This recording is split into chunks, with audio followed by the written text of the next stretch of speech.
The Dharma, incomparably profound and exquisite, is rarely met with even in hundreds of thousands of millions of kalpas. We now can see it, hear it, accept and hold it. May we realize the deep true mind of the Tathagata. Good afternoon, everybody. Roshi is under the weather today, so I'm here. And glad to be here. Really glad to be in sesshin with everybody. It's always really strong here, but this particular sesshin started out so deep and strong and has continued that way. And it's so helpful for everybody to sit together, because we really do help each other deepen and stay on track even when it doesn't feel like we are doing that. We really are. And so today is the second day of the January 2024 sesshin at Mountain Gate. And usually this is the hardest day in many ways, because the first day we're kind of settling into the practice again.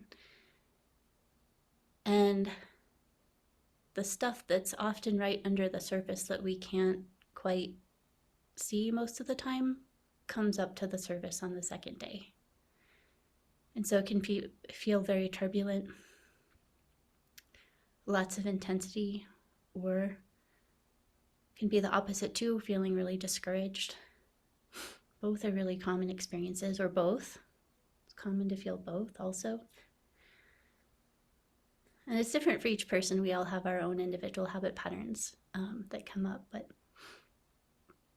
either way, whatever is coming up, it can just be really hard. Our energy might be a little bit low, especially if we did yaza the first night.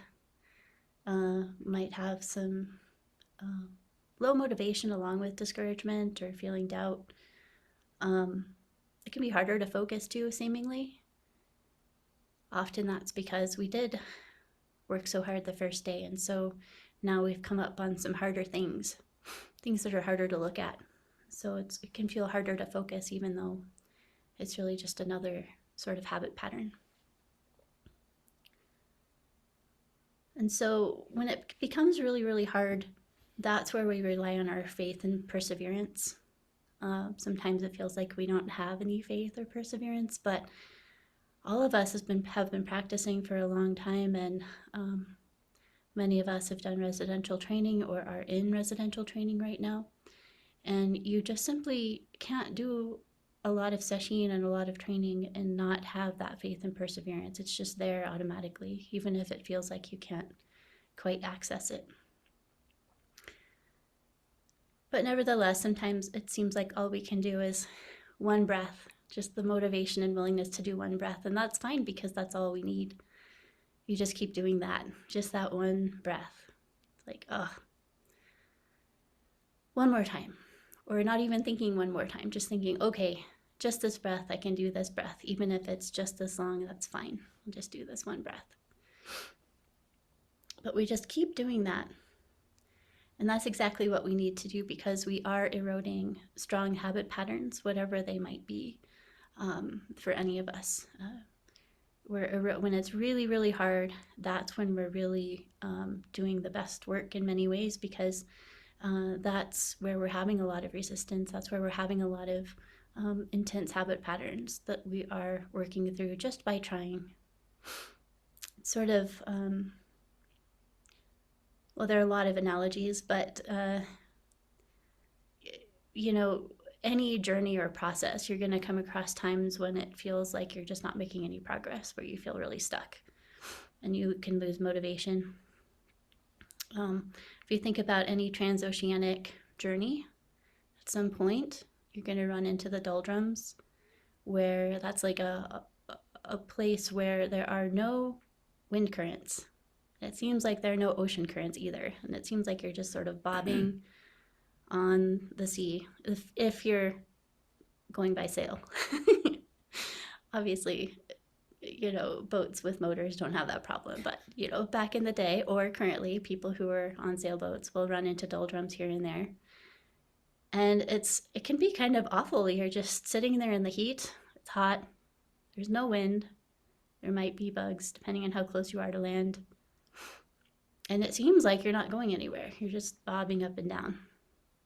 But likely deep beneath the surface of the ocean, there is a current that's carrying you. And very, very slowly, gradually, you are moving. And going along with the analogy, it is a deep current.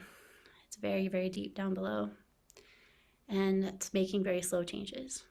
And it can be like that in our practice too, when it feels like nothing's happening and all we're doing is just persisting somehow, even though it feels like maybe we're not even doing that. We are doing deep work. Those deep habit patterns are moving very slowly and gradually, way down deep below. And it can seem, like out of the blue, you're kind of going along at this very slow, seeming glacial pace or doldrum pace where you're just sort of drifting slowly. And then suddenly there's a change. The wind picks up and you're going really fast, maybe even. It feels really great. And it can be like that in practice too. You're just kind of going along, and it feels like you're not making any progress. And then suddenly things are really different. You can have awakenings from the place of feeling like there's nothing going on, or alternatively, you could have what feels like a terrible mind state. It doesn't really matter. As long as you keep going, that deep current will take you where you want to go. Another analogy can be, going back to puppy training. With puppies, you repeat things many times, sometimes, especially when they've reached the teenager phase. When they're really young puppies, they want to do pretty much whatever they can figure out you want, that's what they want to do. Then when they become puppy teenagers, they have a mind of their own more, and they're just like, well, maybe I'll do it, maybe I won't. And so you have to be really consistent and persistent. And so you can repeat, an instruction, maybe even 1,000 times. And at some point, it can seem like you're not making any improvement. And then suddenly the dog will listen to you, think about it, and then do it, like really miraculously. Then maybe she'll go back to not doing it. But there's been some progress. And the next time it happens, it'll become more ingrained in her mind. And eventually, as she grows more mature, she'll be more willing to do whatever it is.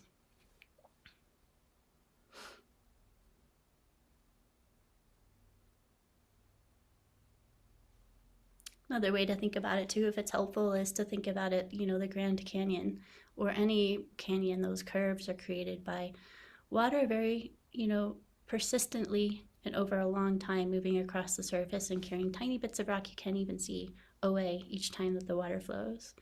And so often sesshin can feel like that too, or long-term practice.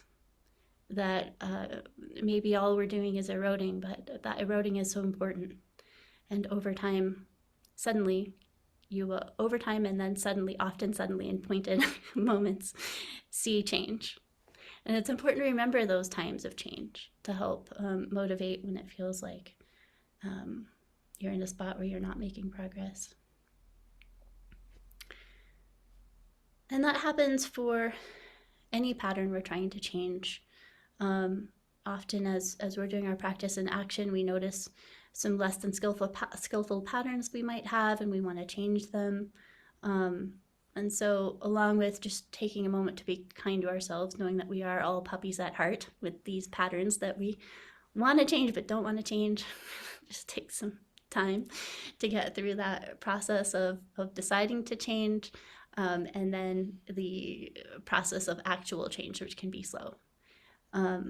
So just, remembering to have that kindness there. But yeah, in terms of less than skillful patterns that can come up, often we have really strong emotions that come up as a result of practice. Sometimes we express them, and sometimes we aren't very happy when we have done so. And that can be motivating to change. And it can be really hard to navigate. It's, back to the ocean analogy. When we have a really strong emotion come up, if we fight it and we try to move against it, we often just make it stronger or make it worse in some ways for ourselves and possibly others if we're expressing it outwardly. So I like to think about it as a riptide. We all may know the instructions with a riptide. When you find yourself in a riptide, if you fight against it and try to swim against it back to shore, then you are going to exhaust yourself and maybe drown. So what you need to do is embrace where the energy of the current is going, and you just go with it.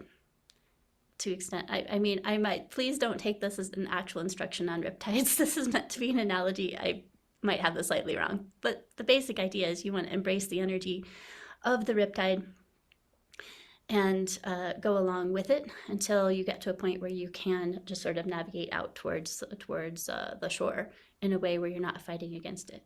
So you embrace that energy. It's not going where you want to go. You want to go back to the shore. But this riptide has come up, just like strong emotions have come up sometimes. We don't want them there often, but they're there. And so allowing ourselves to just flow with it, go where the riptide is going.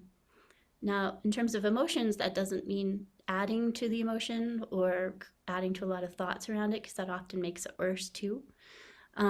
What you want to do is embrace the energy of it. So the energy of the riptide, the energy of the emotion, and fully experience it. You can let it ride out just like a current until it dissipates, or a wave if you want to think about it that way. And as you embrace the energy of that emotion, it automatically starts to dissipate, because we are creating it even if it doesn't seem like we are. So the more embracing of it we can be, the more one we become with it, the less power it has, and then it dies down. So the more we practice that, the better we get at it. The easier it is to notice it when it first starts to come up even. And at a certain point, once we've done this enough times, we can actually choose for that, not to feed that emotion before it even becomes an emotion. A lot of times emotions are tied to thoughts too. It's not 100% thought driven. There's a lot of energy patterns too, but becoming fully aware of the energy of the emotion as it's coming up, and aware of thought patterns with it too, and just letting them be there and fully tasting them, the energy of it, without adding to the thoughts, and if possible without sort of adding more to the emotional experience of it, then it will dissipate on its own. And eventually we can get to the point where a strong emotion comes up, we fully become one with it, and then it disappears because there's no one there to be experiencing that emotion, and there's no emotion there to be experienced. And so it's really a Dharma gate. It really is a teacher in and of itself. Just like discouragement can be a teacher in and of itself. We want to fully experience the energy of the doldrums, feel the listlessness that's there, the lack of motivation. And the more we become one with that, the weaker it gets. And may not feel that way. It might be one of those things where suddenly you feel like, oh, there's wind in my sails again. I'm going, I'm making progress. Or you might notice a gradual change. Either way, there will be change, as long as there's that full acceptance, that full-bodied experience of the energy of the thing, whatever it is. One of Roshi's students a few years ago wrote that relaxing into the experience of the present moment is a life-changing practice. And I'm leaving him anonymous because I suspect he would not want to be quoted, but that sums it up pretty well. Relaxing into the experience of the present moment is a life-changing practice. And so underneath it all too is a need for courage. It's very hard to do this. It's very, very, very hard. It took me so many years to even get to what felt like the starting line on this practice. And I continue to work as much as I can to recognize patterns, stop them once they've started, and hopefully notice them before they've started, and hopefully be in a place where they don't even think to come up. But it's a long process, and it takes courage. And we don't have to feel like we're some sort of superhero who has no fear whatsoever, because fear is part of it. It's another wonderful thing to embrace as we're, experiencing strong emotions, as we're experiencing discouragement. There's often fear involved one way or the other. Fear about experiencing it, or fear of consequences, or all number of things. Fear can be pervasive. And so opening to that fear, just as we open to everything else, the energy of the fear can be very freeing. And the more we do that, even if it feels like we're just doing a tiny little bit of it, it grows. The courage grows. An example of this is, again, with the puppy. The first time she saw snow, she was a little hesitant. She sort of put her paw out. It's like, She was a pretty brave dog in general, but she wasn't too sure about snow. And it was snowing too. There was snow coming down out of the sky. So she, took a few steps out and then like tasted it and then started trying to catch the snow. And eventually figured out snow was pretty fun and she could play in it. Recently we had a really tall, we had a big snowfall, and so the snowdrifts were really tall. They were taller than she was, and she was not willing to even think about going into the snow, even if I went first. But because she had been like building up her courage around the snow, she was able to do smaller snowdrifts, and then gradually build up. And today and yesterday, she was able to run through snow that was up to, here on her, which I think is pretty brave for a dog. Running into something solid that's engulfs so much of her body. And she didn't start that way. She gradually built up the courage with the snow, just like all of us do in practice. The more we open to some fear and take a few steps out on the journey, then as we do that, it gets easier and easier to open to fear and open to greater courage. And then it's kind of amazing what can happen. T.S. Eliot said, "Only those who will risk going too far can possibly find out how far one can go."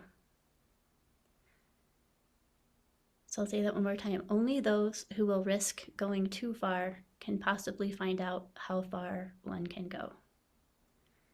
So the more we open to courage, the more we open to fear, it can be gradually and then suddenly different. Suddenly, there's no fear. Suddenly, things are very different. And that can be very, very freeing and makes it all worthwhile in the end. So I wonder if anybody has any questions or comments. Yes.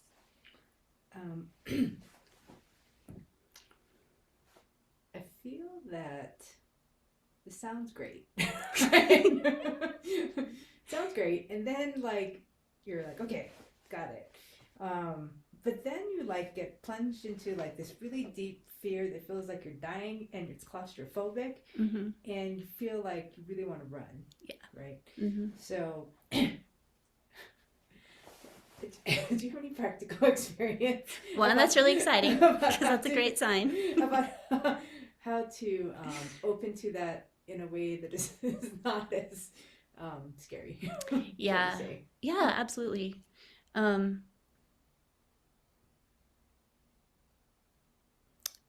It really is the sort of gradual seeing what you can do in each moment. Mm-hmm. Maybe feel just this much of it, mm-hmm. and then back off. Just find a way to back off, mm-hmm. and then later go a little bit further, mm-hmm. and then find a way to back off. Mm-hmm. At a certain point, though, I remember this myself. I felt well, I can do this forever. Where it was fear of death too, mm-hmm. and so I can stay in this I'll feel a little bit of it and then I'll back off, and I'll feel a little bit and back off.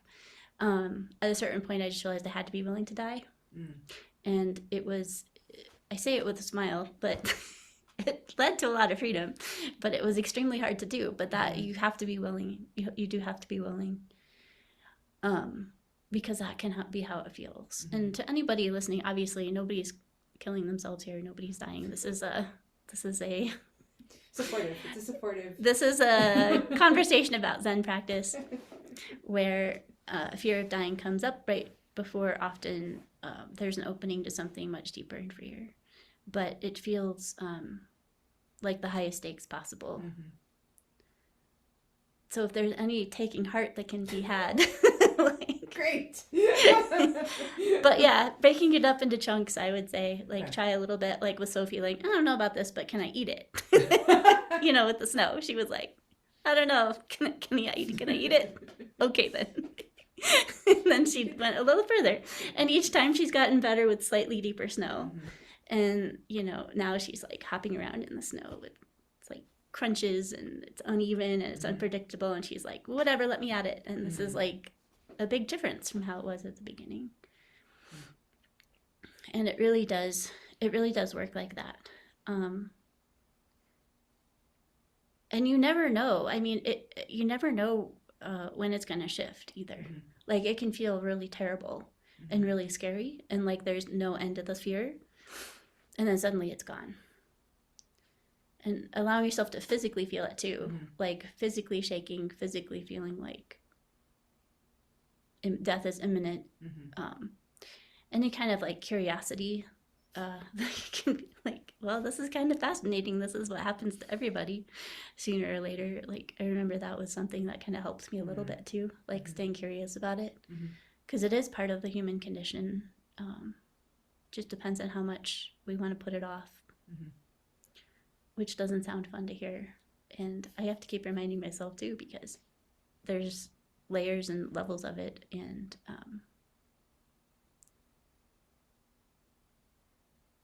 the further I go into practice, the more I realize there's so much more that can be open to in this way that it's like, well, why didn't I do this earlier? Like, it's so like obvious. But there's just layers of conditioning, as Roshi always says, that have to be moved through, and to be kind to ourselves too, because it's not easy. There's a certain amount of resistance and erosion. Well, I don't know, I'm mixing metaphors, but there's a certain amount of erosion that has to happen, and then suddenly a big chunk will break off, like in California. Yeah. Like what? Iceberg.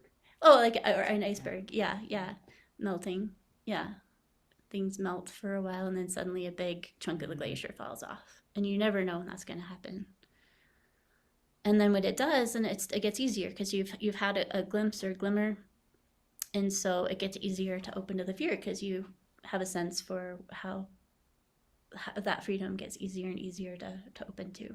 But for a period of time, at least for me, it was a matter of and it still is basically. I mean, if I fall off the wagon with my practice, I have to open back up again. Still have to open to all whatever crappy feelings are there, or whatever delusion I've built up. Each time I have to do that, but it's not so hard and not so scary, and fear. I can't say it never comes up, but it's just so much less of an issue, and doesn't really come up really in terms of well, I don't want to get into that. It's sort of hard to like explain in words, but um in terms of the practice and action side, I'll still have like fear come up there. But in terms of like Zendo practice, it doesn't really so much unless I've kind of fallen off the wagon. But who knows? I don't know. Another nice like iceberg of fear come up, and I don't know. I don't know yet. I'll deal with it when it comes, I suppose. But I don't know if that's helpful. Does anybody else have any questions? Yes, Shannon, can you hear me? Yes. Can you hear me? I don't know. Last time you didn't hear. Oh, I can hear you. Yes. Yes. Okay, good. So, yeah, embracing the energy has always been confusing to me. But although I guess I'm feeling it now because as I'm giving, talking to you in front of everyone, my heart's racing. I feel warmth in my body, and my throat's getting tight. So that's kind of like the energy, right? That's what we're, those different states, that energy without the stories, just feeling that energy. Yeah, Yeah, absolutely. Yeah. that's what you're talking about. Yeah. Yeah.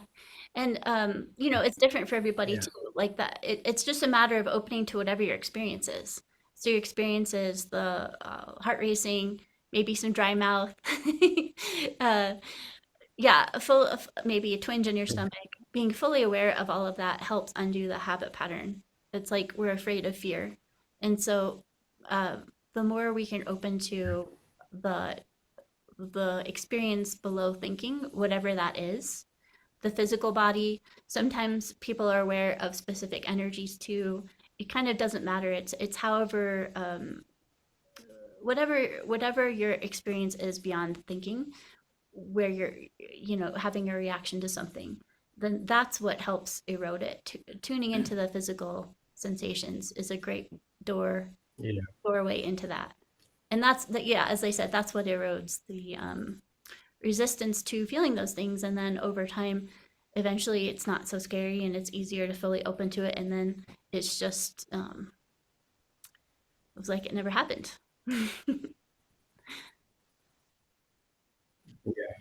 Yeah, staying in the body, just feeling what's going on in the energy, because feelings and energy are confusing, but the energy of what's going on in the body, Mm-hmm.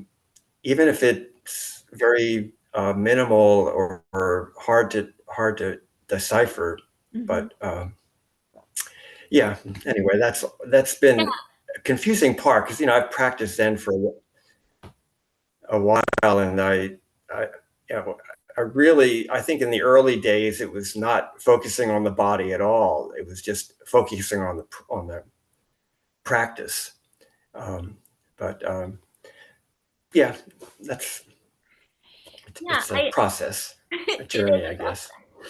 It's a process of learning how to do it too. And so to be kind to ourselves with this too, because it's not like Yeah, you hear the instructions like, oh, this is how you do it. right, Because maybe it was like that back at the time of the Buddha. right, And right. people had awakening just like that, but no, we have to learn. We hear it and we're like, uh-huh, and then we sit down and we're like, wait, what now? And how do you do this? So it sounds like you're doing it exactly right Yeah, because you're exploring, and it is about exploring and learning through exploration. But and I understand how it can be confusing using the term energy. So if it's helpful just to turn it into sensation in your mind, whatever helps you, um, whatever makes sense to you, yeah, because it's through the body. The main thing is to be through the body. So if it's tuning into the physical sensations, do that. Um, People describe things differently. People's experience is slightly different. Um, and so, like some people are well, I don't know if I should I don't know if I can even explain this well. But like acupuncturists are very tuned into a certain experience of energy, which isn't really tied to the body. So sometimes when people are really tuned into that side of things, that's how they experience it as opposed to like stronger physical sensations, but it's not divorced from the body. So it kind of doesn't really matter that much. But I think that's kind of one way to explain how, when you're talking about energy, how it can sometimes seem a little bit slightly different than physical sensations, but it's not divorced from it and it includes it. So you want to include and pay attention to physical sensations for sure. That's a gateway. That's a gateway in. Does that make sense? yeah. That helps. Thank you. Delineating it a little bit. Yes. Yeah. Slightly Yeah. different terminology, slightly different experience across people, I think. Um, so and some people are Yeah. fairly practiced Thank at, yeah, experiencing energy, um, sort of baseline, like people who go into acupuncture. I think they naturally are tuned into energy, um, and other people are more tuned into physical sensations, but they're both equal gateways. And then, of course, when, as you Yeah. were saying, when the physical sensation gets like really sort of mild, it's then you can just sort of, and you were like, kind of just doing the practice you were saying at that point. Um, yeah, just kind of focusing again back on the hara can help you process it through because it's a matter of being fully present and fully aware of what's happening while continuing the practice. So sometimes people feel like, well, if they have a strong emotion, then their practice is paying attention to the physical sensations associated with it, but that can actually perpetuate it. So it's another one of those things that has to be learned. Like, how do you actually practice with this? It's like when you're sitting in the zendo and you hear like the neighbors playing loud music in their truck going down the driveway. You're aware of that music going, but you're still doing your practice. You're not shutting it out, but you're not like Yeah. focusing on it. and not adding to it. And so also when we have like strong emotions, unless they're really, really strong, in which case, yes, just completely focus on what's before you with that energy so you don't feel overwhelmed. But there, as you practice with this process, you'll learn how to continue with the formal practice also in the midst of processing this kind of hard stuff that's come up. That's really helpful. Does that make sense? Yeah. Okay. Yeah, it's trial and error. Yeah, you could spend your whole session All right, thank focused you. on like the feeling in your shoulder and not get anywhere. So I often find that like, you know, the breath is key, right? So we're extending the breath and you know, let's say we have a really strong emotion. Well, you know, we're aware of it and then we're also saying like, okay, I I'm aware about where all the tension is, all the feelings of ickiness, and then the breath is still extending. And you, as you extend the breath, you're naturally letting go of the other stuff, and you're just deepening the breath. And so it sort of gets processed through that way naturally. Um, I think when we're sort of emphasizing the parts about being aware of what's happening, it's so that we don't shut it out because there's a long tradition of that in Zen where people shut out what they're experience, what they're feeling, in order to go deeper, and then they wind up kind of lopsided, like kind of full of, you know, not so great habit patterns, while also having the ability to go deep. We want to have that all integrated, so you're aware of what's happening as you go deeper, and then the more practice at that you get, then anything you pay attention to, I mean, it's like there's nothing is separate, and so as you go deeper in your practice, eventually it does get to the point where something comes up, you fully embrace it, and then it's gone. But it's not like you have to make that happen. There's nothing about that. It's just meant to be like encouragement. So the practice is still the practice, except we're just not pushing things away. And by not pushing things away, we're fully like what is it? Embracing the full catastrophe of it physically or energetically, however you understand that, and then deepening in the practice through the breath and letting it all go. At the end of the breath, there's that freedom that you open to, and then where none of it's happening. So, Yeah, thank you. sure. Yeah.